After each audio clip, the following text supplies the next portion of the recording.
Students, ഇന്ന് നമുക്ക് explain ചെയ്യാവുന്നത് പ്രധാനപ്പെട്ട ഒരു മോഡലാണ് ഹാരോ ഡോമർ മോഡൽ എന്ന് പറഞ്ഞാൽ. Harrod and Domar they were the famous two development എക്കോണമിസ്റ്റുകളാണ്. അപ്പം ഈ ഡെവലപ്മെൻറ്റ് മോഡൽസ് എന്ന് പറയുന്നത് തീർച്ചയായിട്ടും എക്കോണമിസ്റ്റുകൾക്ക് പോളിസി ഡിസിഷൻ എടുക്കുന്നതിന് ഉപയോഗിക്കുന്ന ടൂൾസാണ് എക്കണോമി മോഡൽസ് എന്ന് പറയുന്നത്. മോഡൽസിൽ അവർ ഏതെല്ലാം രീതിയിലാണ് എക്കോണമിയുടെ സ്റ്റാറ്റസ് എത്രയാണ്, ഏത് വേയിൽ പോയാൽ എക്കോണമിക്ക് ഗ്രോത്ത് ഒബ്റ്റെയിൻ ചെയ്യാൻ സാധിക്കും, ഏത് തരത്തിലുള്ള ഗ്രോത്തിനെയാണ് നമ്മൾ അപ്രോച്ച് ചെയ്യേണ്ടത്, അതിന് എന്തെല്ലാം വേയിലാണ് അപ്രോച്ചുകളാണ് ഫോളോ ചെയ്യേണ്ടത് എന്നൊക്കെ പല എക്കോണമിസ്റ്റുകളും പല വേയിൽ പല രീതിയിലുള്ള സജഷൻസ് കൊടുത്തിട്ടുണ്ട്. ഹാരോ ഡോമർ മോഡൽ എന്ന് പറയപ്പെടുന്നത് ദേ അൾട്ടിമേറ്റ്ലി ഫോക്കസ് ചെയ്തിരിക്കുന്നത് ഇൻവെസ്റ്റ്മെൻറ്റിലാണ്. അപ്പം ഒരു എക്കോണമിക്ക് എക്കണോമിക് ഡെവലപ്മെൻറ്റ് ഒബ്റ്റെയിൻ ചെയ്യണമെങ്കിൽ first of all they gave priority for investment. ഈ റൂട്ട് തിങ് ഓഫ് ഡെവലപ്മെൻറ്റ് എന്ന് പറയപ്പെടുന്നത് ഏതാണെന്ന് പറഞ്ഞിരിക്കുന്നത് investment. If there is no investment there is no development. Okay, development obtain ചെയ്യണമെങ്കിൽ ഇൻവെസ്റ്റ്മെൻറ്റ് അത്യാവശ്യമാണ്. അപ്പം നമ്മളൊന്ന് ആലോചിച്ച് നോക്കിയാൽ you should correlate with our life. നമ്മുടെ ജീവിതമായിട്ടൊന്ന് നോക്കിയാൽ നമ്മൾ രക്ഷപ്പെടണമെങ്കിൽ നമ്മൾ എന്തോ ചെയ്യണം? നമുക്ക് നമ്മുടെ ഡിഗ്നിറ്റിയോ സ്റ്റാറ്റസോ ഡെവലപ്മെൻറ്റോ എന്ന് പറയപ്പെടുന്നത് നമ്മുടെ ഇൻകത്തെയാണ് ബേസ് ചെയ്യുന്നത്. ഓക്കെ, അപ്പം ഇൻകത്തിൽ എത്ര ഇൻകം വരുന്നു എന്നുള്ളതാണ്, അല്ല അതിൽ എത്ര ഇൻകം നമ്മൾ സേവ് ചെയ്യുന്നു എന്നതാണല്ലോ നമ്മുടെ ഫ്യൂച്ചറിലെ ഡെവലപ്മെൻറ്റിനെ ബേസ് ചെയ്യപ്പെടുന്നത്. അപ്പം ഇപ്പം നമുക്ക് സേവിങ് ഇല്ല എങ്കിൽ നമുക്ക് ഇൻവെസ്റ്റ് ചെയ്യാനായിട്ട് സാധിക്കുമോ? No, it is not possible. അപ്പം root thing for our investment എന്ന് പറയപ്പെടുന്നത് സേവിങ് ആണ്. അപ്പം first of all we should give importance for capital accumulation or സേവിങ്ങിന് പ്രയോറിറ്റി കൊടുക്കണം. സേവിങ് ഇല്ലാത്ത ഒരു വ്യക്തിക്ക് ഒരിക്കലും ഇൻവെസ്റ്റ്മെൻറ്റിനെ പറ്റി ചിന്തിക്കാൻ സാധിക്കത്തില്ല. അപ്പം saving and investment they are friends ആണ്. If they are saving of course there is chance for investment. If there is no saving we cannot think of investment. Okay, അതാണ് സേവിങ് ഇൻവെസ്റ്റ്മെൻറ്റ് കോറിലേറ്റ് ചെയ്തത്. അപ്പോൾ saving is equal to investment എന്ന് മനസ്സിലാക്കുക. അപ്പോൾ സേവിങ്ങും ഇൻവെസ്റ്റ്മെൻറ്റും തുല്യം. ഈ ഒരു മോഡലിലൂടെ പറയപ്പെടുന്നത് ഇതാണ്, saving is equal to investment എന്നാണ് ഫൈനലായിട്ട് നമുക്ക് മനസ്സിലാക്കാൻ പറ്റുന്നത്. അതുപോലെ ഹാരോ ഡോമർ മോഡൽ പറഞ്ഞിരിക്കുന്ന ഇതാണ്, economy should focus on steady growth എന്ന് പറയുന്നത്. സ്റ്റഡി ഗ്രോത്തിനാണ് ഇമ്പോർട്ടൻസ്. സ്റ്റഡി ഗ്രോത്ത് എന്ന് പറഞ്ഞാൽ എന്താണ്? ദർ ഈസ് നോ ഫ്ലക്ച്വേഷൻസ് ഉണ്ടായിരിക്കത്തില്ല. ഒരു സ്മൂത്ത് ഹാർമോണിയസ് ആയിട്ട് അപ്വേർഡ് ഡയറക്ഷൻ സ്ലോ ആണെങ്കിലും വളരെ സ്റ്റേബിളായിട്ട് കടന്ന് പോകുന്ന ഒരു എക്കണോമിക് സിസ്റ്റത്തിനെയാണ് സ്റ്റഡി ഗ്രോത്ത് ഉള്ള എക്കോണമി എന്ന് നമുക്ക് പറയാൻ സാധിക്കുന്നത്. അപ്പം ഹാരോ ഡോമർ പറഞ്ഞിരിക്കുന്നത് economy should gave more importance for the steady rate of growth. ഈ steady rate of growth obtain ചെയ്യുന്നതിന് വേണ്ടി വേണ്ടത് എന്താണെന്ന് ചോദിച്ചാൽ ഇൻവെസ്റ്റ്മെൻ്റ് ആണ്. ഓക്കെ, സോ ഇൻവെസ്റ്റ്മെൻറ്റിന് എന്താണ് വേണ്ടത്? സേവിങ് ആണ്. അതാണ് ഫണ്ടമെൻ്റലായിട്ട് ഈ തിയറിക്കകത്ത് പറഞ്ഞിരിക്കുന്നത്. ഈ ഹാരോ ഡോമർ മോഡല് പ്രധാനമായിട്ടും എന്തുകൊണ്ടാണ് നമ്മൾ ഇൻവെസ്റ്റ്മെൻറ്റിന് ഗ്രേറ്റർ പ്രയോറിറ്റി കൊടുക്കണമെന്ന് പറഞ്ഞിരിക്കുന്നത്? Because investment is having multiplier effect ഉണ്ടെന്നാണ് പറയുന്നത്. Investment is having multiplier effect on income. അപ്പം if we are having investment, നമ്മൾ ഇൻവെസ്റ്റ്മെൻറ്റ് ഉണ്ടാകുന്നതെങ്കിൽ ഫസ്റ്റ് ഓഫ് ഓൾ ഈ എക്കണോമിക് പോയിൻ്റ് ഓഫ് വ്യൂവിൽ പറയുകയാണെങ്കിൽ എന്താണ് മൾട്ടിപ്ലെയർ എഫക്റ്റ് ഓഫ് ഇൻവെസ്റ്റ്മെൻറ്റ് എന്ന് പറഞ്ഞാൽ, suppose that if you are having 100 rupees, നമ്മുടെ കയ്യിൽ ഒരു 100 രൂപയുണ്ടെങ്കിൽ of course in the economy it will have a effect of 1000 rupees. നമ്മുടെ കയ്യിൽ ഒരു 100 രൂപയുണ്ടെങ്കിൽ എക്കോണമിയിൽ അതിൻ്റെ ഒരു 1000 രൂപയുടെ റിഫ്ലക്ഷൻ ഉണ്ടാവുമെന്നാണ് നമ്മൾ മനസ്സിലാക്കേണ്ടത്. നമ്മുടെ കയ്യിൽ ഒരു 1000 രൂപയുണ്ടെങ്കിൽ എക്കോണമിയിൽ ഒരു 10,000 രൂപയുടെ റിഫ്ലക്ഷൻ ഉണ്ടാകും. എക്കോണമിയിൽ ഒരു 10,000 രൂപയുണ്ടെങ്കിൽ എന്തുവാണ് അത് നമ്മുടെ രാജ്യത്ത് 1,00,000 രൂപയുടെ റിഫ്ലക്ഷൻ ഉണ്ടാകും. അപ്പം മനസ്സിലായോ? അപ്പം ഒരു റിഫ്ലക്ഷൻ എപ്പോഴും ഇൻകം നമ്മൾ ഒരാളിൻ്റെ കയ്യിൽ 1 രൂപയുണ്ടെങ്കിൽ 100 രൂപയുടെ റിഫ്ലക്ഷൻ ഉണ്ടാകും. അതാണ് എക്കണോമിക് ഡെവലപ്മെൻറ്റിൻ്റെ ഇൻവെസ്റ്റ്മെൻറ്റിൻ്റെ പ്രത്യേകത എന്ന് പറയുന്നത്.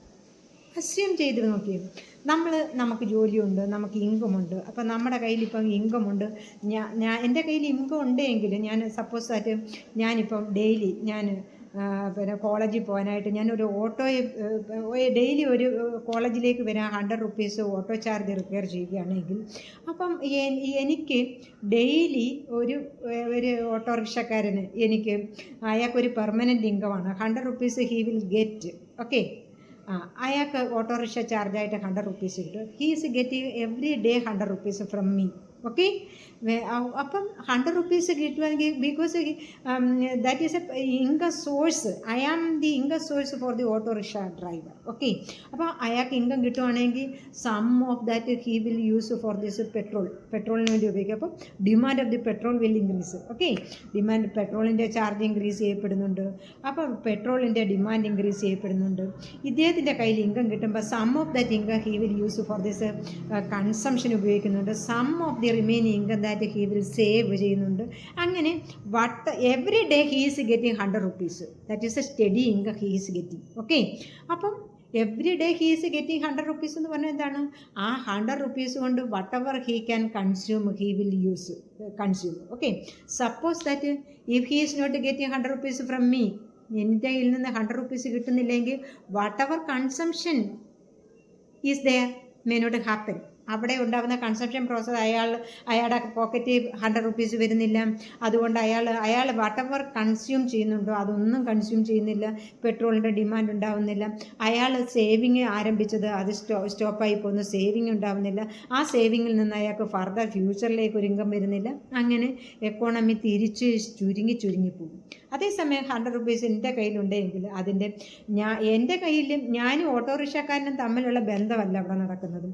അയാൾ ആ പൈസ കൊണ്ട് എന്തൊക്കെ ചെയ്യുന്നുണ്ടോ അവിടെയെല്ലാം എഫക്റ്റുകൾ ഉണ്ടായിക്കൊണ്ടേയിരിക്കും ഇൻകത്തിൻ്റെ. അങ്ങനെ എൻ്റെ കയ്യിൽ നിന്ന് പോകുന്ന ഒരു 100 രൂപയുടെ എഫക്റ്റ് എങ്ങനെ കണക്ട് ചെയ്ത് പർച്ചേസിങ്, പല രീതിയിലുള്ള production, consumption, investment, distribution, exchange ഇങ്ങനെയൊക്കെ ആയിട്ട് പല പ്രോസസ്സായിട്ട് എക്കോണമിയിൽ ഒരു 1000 രൂപയുടെ ആയിട്ടും പിന്നെ ഒരു 10,000 രൂപയുടെ ആയിട്ടൊക്കെ റിഫ്ലക്ഷനായിട്ട് ഇങ്ങനെ പൊയ്ക്കൊണ്ടേയിരിക്കും. അതാണ് മൾട്ടിപ്ലെയർ എഫക്റ്റ് ഓഫ് ഇൻകം എന്ന് പറയപ്പെടുന്നത്. ഓക്കെ, അപ്പം he suggested that investment is essential for the economic development എന്നാണ് പറഞ്ഞിരിക്കുന്നത്. Investment is a root thing for maintaining steady growth എന്ന് പറയുന്നത്. അദ്ദേഹത്തിൻ്റെ ഈ മോഡലിനകത്ത് 3 കാര്യങ്ങളെക്കുറിച്ച് 3 സ്റ്റേജിലൂടെയാണ് ഈ സ്റ്റഡി ഗ്രോത്ത് ഒബ്റ്റെയിൻ ചെയ്യാൻ പറ്റും എന്ന് അദ്ദേഹം പറഞ്ഞിരിക്കുന്നത്. ഫസ്റ്റ് തിങ് എന്ന് പറയപ്പെടുന്നത് ഇതാണ്, ആക്ച്വൽ ഗ്രോത്ത് റേറ്റ് ആണെന്ന് പറയുന്നത്. ആക്ച്വൽ ഗ്രോത്ത് റേറ്റ്, ഒരു എക്കോണമിയിൽ ആക്ച്വൽ ഗ്രോത്ത് റേറ്റ് വേണം. ആക്ച്വൽ ഗ്രോത്ത് റേറ്റ് എന്ന് പറഞ്ഞാൽ എന്താണ്? നമ്മളുടെ ആക്ച്വൽ ഗ്രോത്ത് റേറ്റ് എന്ന് പറഞ്ഞാൽ എന്താണ്? സപ്പോസ് ദാറ്റ് എൻ്റെ ഒരു ആക്ച്വൽ ഗ്രോത്ത് റേറ്റ് എത്രയാണെന്ന്, ഈ വർഷത്തെ എൻ്റെ ആക്ച്വൽ ഗ്രോത്ത് റേറ്റ് എത്രയാണെന്ന് ചോദിച്ചാൽ എന്താണ്? എൻ്റെ കഴിഞ്ഞ വർഷത്തെ ഇൻകത്തിനെ അപേക്ഷിച്ച് എൻ്റെ കയ്യിൽ ഈ വർഷം എത്രയുണ്ട് അതാണല്ലോ ആക്ച്വൽ എന്ന് പറയുന്നത്. കഴിഞ്ഞ വർഷം എനിക്ക് 1 ലക്ഷം രൂപ ഡെപ്പോസിറ്റ് അല്ലെങ്കിൽ എല്ലാ ചിലവും കഴിഞ്ഞിട്ട് എൻ്റെ കയ്യിൽ നീക്കിയിരിപ്പായിട്ട് 1 ലക്ഷം രൂപ വന്നിട്ടുണ്ടായിരുന്നു. ഈ വർഷത്തെ ഇൻകം എടുത്തപ്പം എൻ്റെ ടോട്ടൽ ഇൻകം എന്ന് പറഞ്ഞാൽ 1,25,000 രൂപയാണെന്ന് പറഞ്ഞാൽ എൻ്റെ ആക്ച്വൽ ഗ്രോത്ത് റേറ്റ് എത്രയാണ്? ഈ വർഷത്തെ എൻ്റെ ആക്ച്വൽ ഗ്രോത്ത് റേറ്റ് എത്രയാണ്? 25,000 ആണ്. മനസ്സിലായോ? അപ്പം ആക്ച്വൽ ഗ്രോത്ത് റേറ്റ് എന്ന് പറയുന്നത് നമ്മളിലുണ്ടാകുന്ന പൊട്ടൻഷ്യലായിട്ടുള്ള പിന്നെ ആ സമയത്തുണ്ടായിരിക്കുന്ന ഗ്രോത്ത് റേറ്റിനെയാണ് ആക്ച്വൽ ഗ്രോത്ത് റേറ്റ് എന്ന് പറയുന്നത്. അല്ലാതെ നമുക്ക് പ്രീവിയസ് ആയിട്ടുള്ള ഇൻകമോ ബാക്ക്ഗ്രൗണ്ടോ ഒന്നുമല്ല. നമ്മളിലെ ഗ്രോത്ത് എത്രയാണ്, ഗ്രോത്ത് റേറ്റ് എത്രയാണ്, നമ്മളുടെ ഗ്രോത്ത്. ഇപ്പോൾ എൻ്റെ കയ്യിൽ ഇന്ന് ഞാൻ അന്വേഷിച്ച് 100 രൂപ ഉണ്ടെങ്കിൽ അതാണ് എൻ്റെ ആക്ച്വൽ ഗ്രോത്ത് റേറ്റ് എന്ന് പറയുന്നത്. എൻ്റെ പേഴ്സിനകത്ത് ചിലപ്പോൾ 10,000 രൂപ കാണും. ആ രൂപ കണ്ടിട്ട് എൻ്റെ ആക്ച്വൽ ഗ്രോത്ത് റേറ്റ് ആണെന്ന് നമുക്ക് പറയാൻ സാധിക്കത്തില്ല. അപ്പം ഗ്രോത്ത് റേറ്റ് എന്ന് പറഞ്ഞാൽ, ആക്ച്വൽ ഗ്രോത്ത് റേറ്റ് എന്ന് പറയുന്നത് ratio of the changes in income it the total income ആണ്. Ratio of the changes in income it total income ആണ്. അപ്പം എക്കണോമിക്സിനകത്ത് ഇൻകത്തിനെ റെപ്രസെൻ്റ് ചെയ്യുന്നത് ഒരു ഇംഗ്ലീഷ് ആൽഫബറ്റിലെ വൈ എന്ന് പറയുന്ന അക്ഷരത്തെ ഉപയോഗിച്ചുകൊണ്ടാണ് ഇൻകം റെപ്രസെൻ്റ് ചെയ്യപ്പെടുന്നത്. അപ്പം ഇൻകം എന്ന് പറയപ്പെടുന്നത് that is representing as Y ആണ്. വൈ. അപ്പം ഈ പിന്നെ ആക്ച്വൽ ഗ്രോത്ത് റേറ്റ് എന്ന് പറഞ്ഞാൽ എന്താണ്? Ratio of changes in income to total income. ചേഞ്ചസിനെ റെപ്രസെൻ്റ് ചെയ്യപ്പെടുന്നതിന് വേണ്ടി നമ്മളൊരു സൈൻ യൂസ് ചെയ്യപ്പെടുന്നു. അതിനെയാണ് ഡെൽറ്റ സൈൻ എന്ന് പറയുന്നത്. Delta sign. അപ്പോൾ ചേഞ്ചസ് ഇൻ ഇൻകം എന്ന് പറഞ്ഞാൽ എത്രയാണ്? ഡെൽറ്റ വൈ എന്നാണ് പറയുന്നത്. ഇത് ടോട്ടൽ ഇൻകം വൈ. അപ്പം changes in income to total income ആണ് പിന്നെ ആക്ച്വൽ ഗ്രോത്ത് റേറ്റിനെ റെപ്രസെൻ്റ് ചെയ്യപ്പെടുന്നത്. ഈ ആക്ച്വൽ ഗ്രോത്ത് എന്ന് പറയപ്പെടുന്നത് ഇതിന് ഇപ്പം നമ്മളിൽ ഇത്രയും ആക്ച്വൽ ഗ്രോത്ത് റേറ്റ് ഉണ്ടായി എന്ന് പറഞ്ഞാൽ അതെന്താണ്, എന്നിൽ ഇങ്ങനെ ഒരു ആക്ച്വൽ ഗ്രോത്ത് റേറ്റ് ഉണ്ടായെന്ന് പറഞ്ഞാൽ അതിനെ ഡിറ്റർമിൻ ചെയ്യപ്പെടുന്നത് എന്താണ് saving and capital output ratio ആണ്. എൻ്റെ ഒരു ചേഞ്ചസ് എത്രയാണെന്ന് ചോദിച്ചാൽ എൻ്റെ ഈ വർഷത്തെ ഇൻകം എത്രയാണ്. ഇപ്പോൾ 1 ലക്ഷത്തിൽ നിന്നും എൻ്റെ ഈ വർഷത്തെ ഇൻകം 1,20,000 ഇല്ല 25,000 ആയെന്ന് പറഞ്ഞാൽ ഈ 25,000 എൻ്റെ ചേഞ്ചസ് ഇൻ ഇൻകം എന്ന് പറയപ്പെടുന്നത്. ഓക്കെ, ആ ചേഞ്ചസ് ഇൻ ഇൻകം എന്ന് പറയപ്പെടുന്നത് എന്തിനെ ഡിപ്പെൻഡ് ചെയ്തുകൊണ്ടായതാണ്, എൻ്റെ സേവിങ് ആയിരിക്കും. അല്ലെങ്കിൽ എക്കോണമിയുടെ ഒരു ഇതാണെങ്കിൽ ആ changes in capital output ratio, ഞാൻ എന്തെങ്കിലും പ്രൊഡക്റ്റീവ് ആക്ടിവിറ്റീസ് ചെയ്ത് അതിൽ നിന്ന് കിട്ടിയ ഒരു ഇൻകം ആയിരിക്കും. അന്നേരം ഇവന് ആക്ച്വൽ ഗ്രോത്ത് റേറ്റ് എന്ന് പറയപ്പെടുന്നതിനെ റെപ്രസെൻറ്റ് ചെയ്യപ്പെടുന്നത് delta Y divide by Y ആണ്. അത് that is determined by this saving and capital output ratio ആണ്. അത് നമ്മുടെ ആക്ച്വൽ ഗ്രോത്ത് റേറ്റിന്, നമ്മുടെ എക്കോണമിയുടെ ആക്ച്വൽ ഗ്രോത്ത് റേറ്റ് ആണെങ്കിലും അതിനെ ഡിറ്റർമിൻ ചെയ്യപ്പെടുന്നത് എന്തായിരിക്കും, saving and capital output ratio ആയിരിക്കും. ഓക്കെ, ഇനി ഈ ക്യാപിറ്റൽ ഔട്ട്പുട്ട് റേഷ്യോ എന്ന് പറയപ്പെടുന്നത്, ക്യാപിറ്റൽ ഔട്ട്പുട്ട് റേഷ്യോ എന്ന് പറഞ്ഞാൽ എന്താണ് മീൻ ചെയ്യപ്പെടുന്നത്, സേവിങ് എന്ന് പറയുന്നത് ചേഞ്ചസ് ഇൻ സേവിങ് എസ് എന്നതുകൊണ്ട് റെപ്രസെൻറ്റ് ചെയ്യപ്പെടുന്നു. അപ്പം ഇനി ക്യാപിറ്റൽ ഔട്ട്പുട്ട് റേഷ്യോ എന്ന് പറഞ്ഞാൽ, ക്യാപിറ്റൽ എന്ന് പറയപ്പെടുമ്പം എക്കണോമിക്സിൽ നമ്മൾ ഉപയോഗിക്കപ്പെടുന്ന ഒരു ക്യാപിറ്റലിന് സി എന്ന് പറയുന്ന ആൽഫബറ്റ് യൂസ് ചെയ്യപ്പെടുന്നുണ്ട്. അതുപോലെ കെ എന്ന് പറയുന്ന ആൽഫബറ്റും ക്യാപിറ്റലിനെ റെപ്രസെൻറ്റ് ചെയ്യാനായിട്ടാണ് ഉപയോഗിക്കപ്പെടുന്നത്. അപ്പോൾ ക്യാപിറ്റൽ ഔട്ട്പുട്ട് റേഷ്യോ എന്ന് പറഞ്ഞാൽ എന്താണ്, നമ്മുടെ പ്രൊഡക്റ്റീവ് ആക്ടിവിറ്റീസ് നടക്കുമ്പോൾ ക്യാപിറ്റലും എത്ര പെർസെൻറ്റേജ് ക്യാപിറ്റൽ യൂസ് ചെയ്തപ്പോഴാണ് എത്ര ഔട്ട്പുട്ട് ഉണ്ടായത്. അപ്പോൾ ഔട്ട്പുട്ടും ക്യാപിറ്റലും തമ്മിലുള്ള റേഷ്യോ ആണ് ക്യാപിറ്റൽ ഔട്ട്പുട്ട് റേഷ്യോ എന്ന് പറയുന്നത്. അപ്പം നമ്മുടെ രാജ്യത്ത് ഒരു ഇൻകം ഉണ്ടാകുന്ന ഒരു പ്രൊഡക്റ്റീവ് ആക്ടിവിറ്റി നടന്നുകൊണ്ടായിരിക്കുമല്ലോ. പ്രൊഡക്റ്റീവ് ആക്ടിവിറ്റീസിൽ നമ്മൾ ക്യാപിറ്റൽ യൂസ് ചെയ്യപ്പെടുന്നുണ്ട്. ആ ക്യാപിറ്റൽ യൂസ് ചെയ്തപ്പോൾ എത്രമാത്രം ഔട്ട്പുട്ട് ക്രിയേറ്റ് ചെയ്യപ്പെടുന്നത് ഉണ്ടായി എന്നാണ് മീൻ ചെയ്തത്. അപ്പം ഇതിൽ ജി എന്ന് പറയപ്പെടുന്നതിനെ നമ്മൾ ഇതിനകത്ത് ഇക്വേഷനായിട്ട് ഉപയോഗിക്കുമ്പം G is equal to delta Y divide by Y ആയിരിക്കും. സി എന്ന് പറയുന്നത് ഇത് ഡിറ്റർമൈൻ ചെയ്യപ്പെടുന്ന 2 കാര്യങ്ങൾ സേവിങ്ങും ക്യാപിറ്റലുമാണ്. അപ്പം നമ്മൾ ആ ഇക്വേഷനെ വീണ്ടും മോഡിഫൈ ചെയ്ത് എഴുതുമ്പം G C is equal to S എന്ന് പറയപ്പെടും. ജി എന്ന് പറയപ്പെടുന്നത് ക്യാപിറ്റൽ ഇത് delta Y divide by Y ആണ്. സി എന്ന് പറയപ്പെടുന്നത് ക്യാപിറ്റൽ ഔട്ട്പുട്ട് റേഷ്യോ ആണ്. ക്യാപിറ്റൽ ഔട്ട്പുട്ട് റേഷ്യോ എന്ന് പറഞ്ഞാൽ എത്ര ക്യാപിറ്റൽ ചേഞ്ച് ചെയ്തപ്പോഴാണ് എത്ര ഇൻകത്തിന് ചേഞ്ച് ചെയ്തത്. അപ്പോൾ changes in capital to changes in income ആണ്.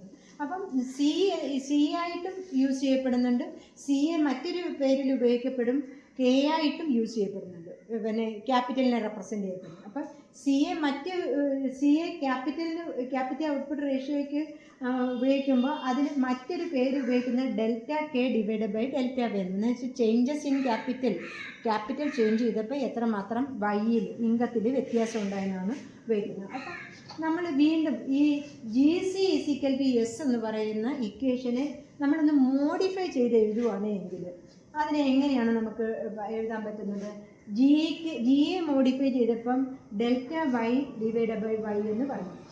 ജി സി എന്ന് പറയുമ്പോൾ പറഞ്ഞാൽ delta Y income into capital. Okay, income into capital എന്ന് പറയുമ്പോൾ ക്യാപിറ്റലിനെ നമ്മൾ ഇൻവെസ്റ്റ്മെൻ്റ് എന്നാണ് റെപ്രസെൻറ്റ് ചെയ്യപ്പെടുന്നത്. ആ ഇൻവെസ്റ്റ്മെൻറ്റിനെ നമ്മൾ എഴുതാൻ സാധിക്കും delta K divide by delta Y എന്ന് പറയും. Delta K divide by delta Y എന്ന് പറയപ്പെടുന്നത് ഇൻവെസ്റ്റ്മെൻ്റ് ആയതുകൊണ്ട് ഐ എന്ന് പറയുന്ന പേരിലാണ് നമ്മൾ ഇൻവെസ്റ്റ്മെൻറ്റിനെ റെപ്രസെൻറ്റ് ചെയ്യുന്നത്. അപ്പോൾ ഇത്ര ഇൻവെസ്റ്റ്മെൻറ്റ് ചെയ്തപ്പോൾ ഇത്ര ഇൻകം ഉണ്ടാകും എന്ന് പറയുന്നത് changes in investment leads to changes in income. അപ്പം ഈ ഐക്ക് പകരം നമ്മൾ ഏതാണ് delta K divide by delta Y എന്നാണ് റെപ്രസെൻറ്റ് ചെയ്യപ്പെടുന്നത്. ആ delta K divide by delta വൈയെ നമ്മൾ വീണ്ടും വേണം റിവൈസ് ചെയ്തിട്ട് ഐ ബൈ ഡെൽറ്റ വൈ എന്ന് ഉപയോഗിക്കാൻ സാധിക്കും. ഡെൽറ്റ കെയ്ക്ക് പകരം delta K divide by delta Y എന്ന് പറയുന്നതിന് പകരം ഇൻവെസ്റ്റ്മെൻറ്റിനെ ഐ എന്ന് യൂസ് ചെയ്യാൻ സാധിക്കും. അപ്പം ആ delta K divide delta Y divide by delta Y divide by Y into സിക്ക് പകരം നമ്മൾ ഉപയോഗിച്ചിരിക്കുകയാണ് I divide by delta Y is equal to S divide by Y എന്നാണ് യൂസ് ചെയ്യപ്പെടുന്നത്. അപ്പം ഈ ഇക്വേഷനകത്ത് പറഞ്ഞിരിക്കുന്ന ഇതാണ്. അതിനെ ഒന്നുകൂടി സിംപ്ലിഫൈ ചെയ്യുമ്പം delta Y divide by Y into I by delta Y എന്ന് പറഞ്ഞാൽ എന്താണ്? ഈ ഡെൽറ്റ വൈയും താഴത്തെ ഈ ഡെൽറ്റ വൈയും വെട്ടിക്കളഞ്ഞ് അതിനെ അത് ഈക്വലൈസ് ചെയ്ത് പോകും. അത് കഴിയുമ്പോൾ നമുക്ക് എന്താണ്? ഐ ബൈ വൈ എന്ന് എന്നാണ് കിട്ടുന്നത്. I by Y is equal to S by Y എന്ന് പറയുന്നത്. അപ്പം പിന്നെ വീണ്ടും അതിനെ നമ്മൾ ഈക്വലൈസ് ചെയ്യപ്പെടുമ്പോൾ നമുക്ക് എന്ത് കിട്ടുന്നുണ്ട്? I by Y is equal to S by Y എന്ന് പറഞ്ഞാൽ അതിനെ മോഡിഫൈ ചെയ്ത് എഴുതുമ്പോൾ എന്താണ്? I is equal to S എന്നാണ് മീൻ ചെയ്യപ്പെടുന്നത്. I is equal to S. I is equal to S എന്ന് പറഞ്ഞാൽ എന്താണ്?